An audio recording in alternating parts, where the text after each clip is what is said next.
building name wonke amazwe even eSouth Africa uzothola ukuthi iregistiwe nayo kwi-UN kwi-New York Securities Exchange. Manje ke ukuze uregister la lokho sijwayele ukubiza ngoma stock markets izinto ezinjalo. Ukuze uregister lapho kufanele ube inkampani, kufanele ube business ngisho njalo. Kube ukuthi kune product noma ama services owatradeayo.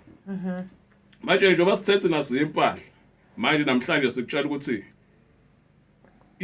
iSouth Africa i-corporation ngamazwi iyinkampani iya trade. Okusho ukuthi trader ngani? Nawe.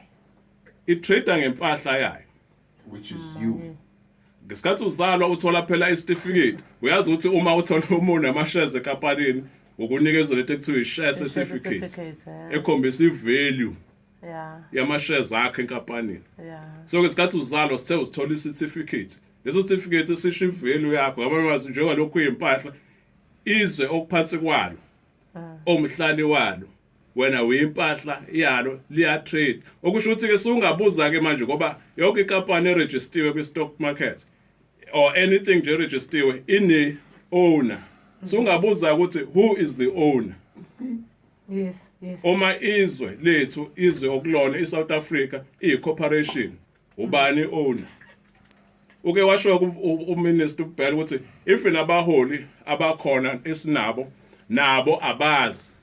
Ngamanye amazwi nabo bangene entweni abangazi isukaphi abangazi futhi ukuthi ibhekephi. Ngeke futhi akuchaze. Bungambuza nje ukuthi ubani owner iSouth Africa njengoba kuthiwa i-corporation i-registered on whose name. Angeke akutshela because naye ungene kwi-system angayazi ukuthi yapi isukaphi. Lana kuthola ukuthi ke ukuze uqualify ukuba ube kule nkampani le engithi mina iregistiwe ayisilona izwe njengoba nazo ukuthi izwe. Konke nje odingayo kudinga ukuthi ube yi-citizen. Ngokwazi kwami nawe nandolwazi lolwasesikoleni i-citizen umhlali. Shothi umhlali yes. Umhlali. Kodwa ke manje i-definition leyo yasesikoleni. Le ngiyithola esikoleni engikhokhe imali enkulu ngihambe ngiyofunda bese nginikezwe i-definition yokuthi yini umhlali i-citizen kuthiwa umhlali. Kodwa khona enye i-dictionary ke esetshenziswa emthethweni kakhulu. Yona isho ukuthi i-citizen umhlali. Ithi citizen yilowo kuthiwa upay i-allegiance kwi-state. Ngamanye amazwi mhlawumbe ngizozama ukuchaza upay i-allegiance kwi-state ukuze athola ama-privilege. Ngamanye amazwi exchange citizen ilowo muntu okhumule ubuyena namalungelo akhe wawadayisela i-state ukuze athole ukuhlala kahle. Leyo dictionary kuthiwa i-Black's Law Dictionary. I-dictionary nje esetshenziswa kakhulu emthethweni kuthiwa inawo wonke amagama ongasiwacabanga. Kuthiwa yini igama layo? Black's Law Okay. Dictionary. Futhi ishuthi ka black mnikazi waleyo dictionary. Black's Law Dictionary. Akuyona le usebenza esikoleni le okhokha imali yofunda. Indaba okay kuthiwa ke i-citizen umuntu onjalo ke odayisela i-state ubuyena ngisho kanjalo amalungelo akhe ukuze athole ama-privileges.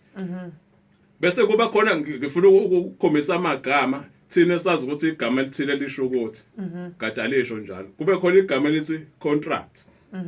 Igama elithi contract siyazi sonke siyazi contract sihlezi sisayina ama-contract yes sir. Ngokwe-dictionary yasesikoleni ne-dictionary siyazi kahle iminingi siyazi kahle le uthi contract isivumelwano. Kodwa bese ulibuka le gama elithi contract yebo lizivumelwano kodwa futhi ukucontractor ukuyinciphisa ukwehlela ngezansi usubmit kongaphezulu. Bese kuya ukuthi ubanike lo ngaphezulu. Ngibengeza isibonelo nje iballoon thiwa liyabulfutha liya expand bese liphuma umoya liya contract yazi liya collapse liya collapse. Because every time usayina i-contract a legal document usuke uzi-contractor under umbuso othile. Lo engithe nawe awazi noma ngikwazi even nabaholi bethu abawazi. Ngeke futhi ubablame ngoba i-system. Ngamazi ufuna ukusho ukuthi kunama-script awuthi kunezincwadi ezimbili wena unikwa le Esikoleni. Yasesikoleni lo ikhokhelayo. Yeah. Bese kuba khona le esetshenziswa yilo mbuso lo engikhuluma ngawo. i-dictionary uqonda ngempela ukuthi kahle leke kahle kuyiyona esebenza uma